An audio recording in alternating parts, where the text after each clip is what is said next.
Hello friends, previous video में हमने balance of trade को डिफाइन किया था, इसके टाइप्स के बारे में पढ़ा था। तो आज की वीडियो में हम बैलेंस ऑफ पेमेंट को डिस्क्राइब करेंगे। तो बैलेंस ऑफ पेमेंट क्या होता है?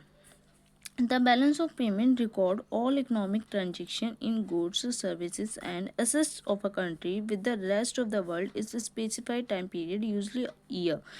In simple terms, it is systematic account balance sheet of the country which includes both debit and credit transaction. Balance of payment is used to monitor all international monetary transactions. All trade conducted by both the private and public sector are accounted for in the balance of payment in order to determine how much money is going in and out of that country.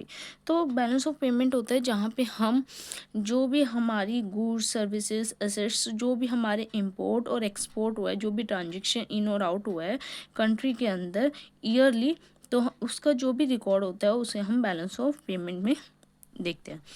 The transaction may be made by in the individual firm the government of a country. जो भी transaction होगा वो हम individual firm और government of the country के उसमें देखते हैं। broadly the monetary transaction relate to, or we can say balance of payment include types of in term which are जो हम बैलेंस ऑफ पेमेंट में कौन कौन से टर्म को इंक्लूड करते हैं। तो फर्स्टली हम इंक्लूड करते हैं बैलेंस ऑफ पेमेंट में visible trade, export and import of goods which are visible when they cross the border. In BOP language means balance of payment language, it is called the merchandise. So हमारा क्या होगा, visible trade जो भी हम export कर रहे हैं या इंपोर्ट कर रहे हैं वो हमारा विजिबल ट्रेड में इंक्लूड होता है। इनविजिबल ट्रेड में हमारी जो भी सर्विसेज होती है वो इंक्लूड होती है। Export and import of a services known as the invisible trade, simply because services are not visible when they cross the border and service cannot be seen. तो विजुअल में हम जो भी विजुलाइज कर सकते हैं हमारे इंपोर्ट एक्सपोर्ट के, विजुलाइज हम गुड्स को ही कर सकते हैं, कौन से गुड्स हमारे एक्सपोर्ट और इम्पोर्ट कर रहे हैं, तो वो हमारे विजुअल ट्रेड में हो जाएगा। और जो हमारे इनविजुअल ट्रेड में हो जाएगा वो हमारी सर्विसेज जो भी अदर कंट्री के पर्सन है वो हमारी कंट्री में आके सर्विसेज प्रोवाइड कर रहे हैं, या हमारी कंट्री के पर्सन अदर कंट्री में जाके सर्विसेज प्रोवाइड कर रहे हैं, वो हमारे इनविजिबल ट्रेड में इंक्लूड होगा। International sale and purchase of financial assets, they assets include stock and bonds. तो इंटरनेशनल सेल और परचेज भी हमारे इंक्लूड होता है, जिसमें हम क्या देखते हैं, स्टॉक और बॉन्ड्स को, जो हम डेली बेसिस पे देखते हैं।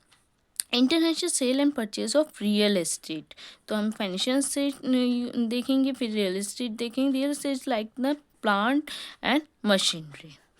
Next, capital transfers which are related to the receipt payment of capital, हमारा कैपिटल ट्रांसफ़र। तो हमने इसके 5 पॉइंट्स कौन कौन से हैं जो बैलेंस ऑफ पेमेंट के टाइप्स के उसमें इंक्लूड करते हैं। पहला visible trade, next invisible trade, then finances, real estate and capital transfer. BOP accounts record all the receipt and payment of foreign exchange. Receipts are recorded as credit items while payment are recorded as debit items. तो receipt में जो भी हम record करते हैं credit और debit item पर, वो सारे इंक्लूड होता है हमारा BOP में। Theoretically, the BOP should be zero, meaning the assets and liabilities should be balanced. But in practice, this is rarely the case. Thus, BOP can tell the observer if a country has deficit or surplus balance. तो हमारा BOP हम कह सकते हैं कि zero, it is not possible in practically, ये बहुत rare case होता है। ये हमें BOP में हमेशा हमें डेफिशिट और सरप्लस देखने को मिलता है। If it the total receipt from foreigners on the credit side exceeds the total payment of foreigners on the debit side, the balance of payment is said to be the favorable. On the other hand, if the total payment of foreigner exceed the total receipt from foreigners, the balance of payment is unfavorable. तो हमने इधर favourable और unfavourable की दोनों की बात कर ली। तो according to the economics, the balance of payment is record of transaction of a country with the rest of the world of a particular period. तो हमारा पर्टिकुलर पीरियड में जो भी रेस्ट ऑफ द कंट्री से जो भी transaction हुआ है उसके रिकॉर्ड को जो हम मेंशन करते हैं वो हमारा बैलेंस ऑफ पेमेंट में हम उसको देखते हैं। According to the Walter Krause, यह भी हमारे इकोनॉमिक्स है, the balance of payment of a country is a systematic record of all economic transaction completed between its residents and residents of the rest of the world during the given period of time, usually a year. तो इन्होंने भी अपना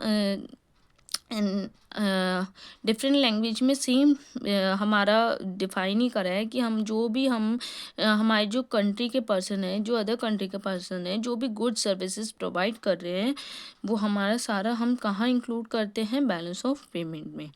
तो आज की video में सिर्फ इतना ही। नेक्स्ट वीडियो में फीचर बैलेंस ऑफ पेमेंट को पढ़ेंगे, बैलेंस ऑफ पेमेंट के फीचर्स को रीड आउट करेंगे।